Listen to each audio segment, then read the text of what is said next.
Ryan, could you give some clarity on Bumrah's availability for the game? Yeah, he's available for the game. Obviously, we know from the start he's only going to play 3 out of the 5. He's obviously had 8 days to recover from the last test. But given conditions and workload and how we think we can best manage for the next 4 games, we haven't made a call on that. We're going to see what the other guys are with their workload as well. So technically, yes, he's available, but we haven't made a decision on whether he's going to play or not yet. Hi coach. Coach, we saw a new look slip cordon after the last game. Today at the practice, Nitish and Sai joining the 4th slip and gully position, and Jasprit having a separate drill along with head coach and yourself.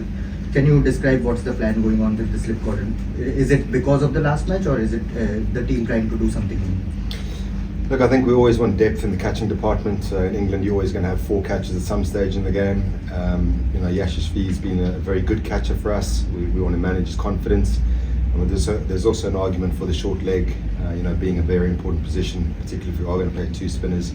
And we want to prep more guys in that position. So I think the more versatile we are as a fielding unit, the more guys can do more jobs. And maybe just give Jasprit a break from catching in the gully for a little while. His hands are quite sore. We want to get his confidence back up. Thank you. Ryan, can you tell about the wicket? You guys have a long chat about it. And the second part of it is that, are you surprised? Because KL said in the first match press conference that at the very last part of the test match, he think that, yes, we are playing in England. Before that, it was, weather-wise quite subcontinent kind of conditions. So can you talk about it? Are you surprised the kind of wickets, the kind of weather here, and the kind of assistance the bowlers are getting from the wicket?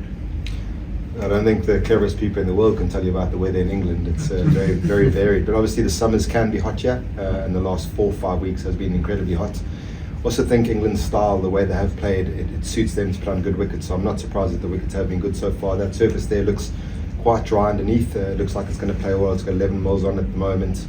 But I see what Cal means. You come to England, you expect the ball to swing and seam all over the show. But that hasn't been the case in county cricket as well. The batch of balls is very dependent on how much the wicket does as well. And look, that Headingley wicket was a very good wicket. They got better and better, and we kind of assuming the same from what we've seen in the first look at this wicket. And just one day to the game, you said that you haven't made up your mind yet as a group with regards to Bumrah. But how close or far is he from the game, and if there are any hindrances on that front? Like, what's the discussion like with regards to Bumrah? Is the body not in the shape you want it to be, or do you want him to be preserved for probably the Lord's game? And second, is there a case for Kuldeep, considering how hot it is here and how the county games have been in build up to the test? Yeah, so with Bumrah, he is ready to play.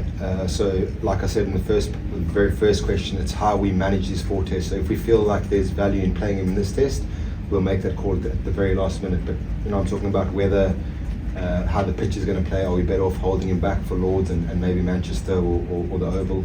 So it's all those factors. But you've seen him train yesterday. He trained a little bit today. It's not like he's not fit to play. It's just trying to fit those puzzle pieces to get the most out of him, out of what we know we do have from him. And your question about Kuldeep, we'd love to get him into the team. Playing 2 all-rounders in the last game, we were desperate. It would have been nice to have a spin in the last game.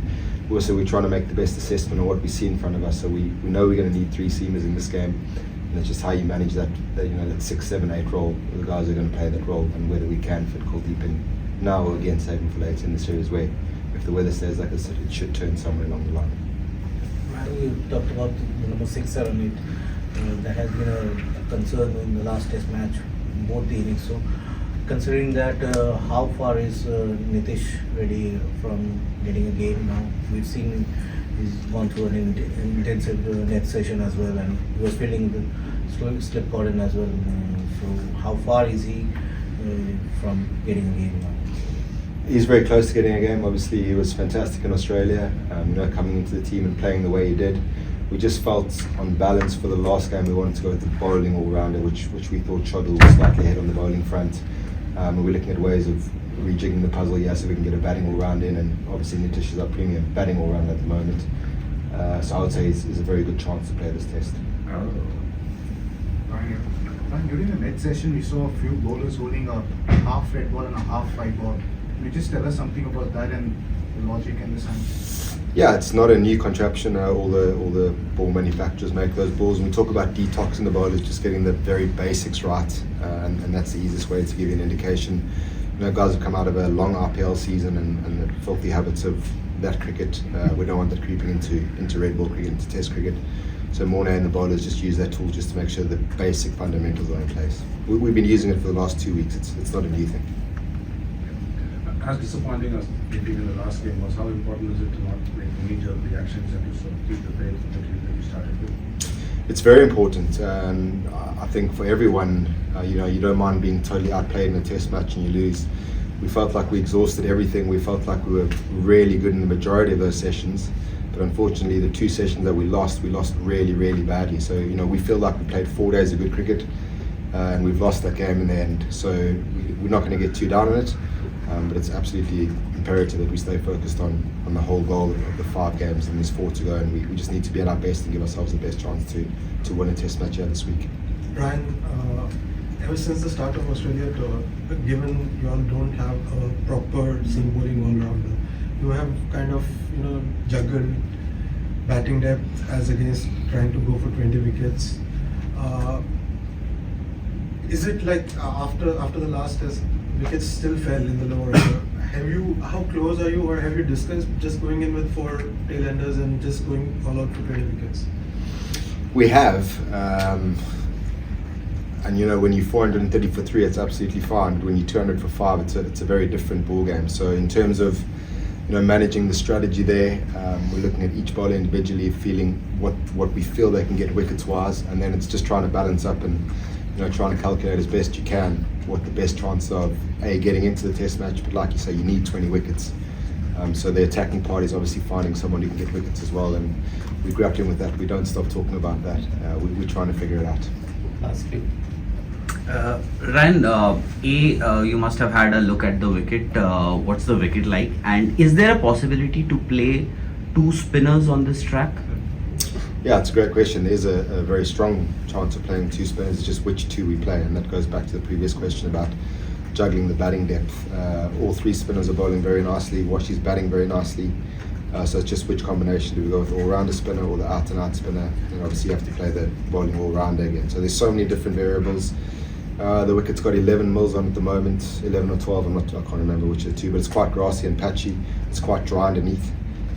But there's also rain forecast for Wednesday. So again, trying to weigh up the 2 options of how we want to go attacking wise. But I'm pretty sure 2 spinners will play in this Test. that's true. Ryan, 1-1, anything is possible. We know how close the teams are because of Headingley was a really close Test match.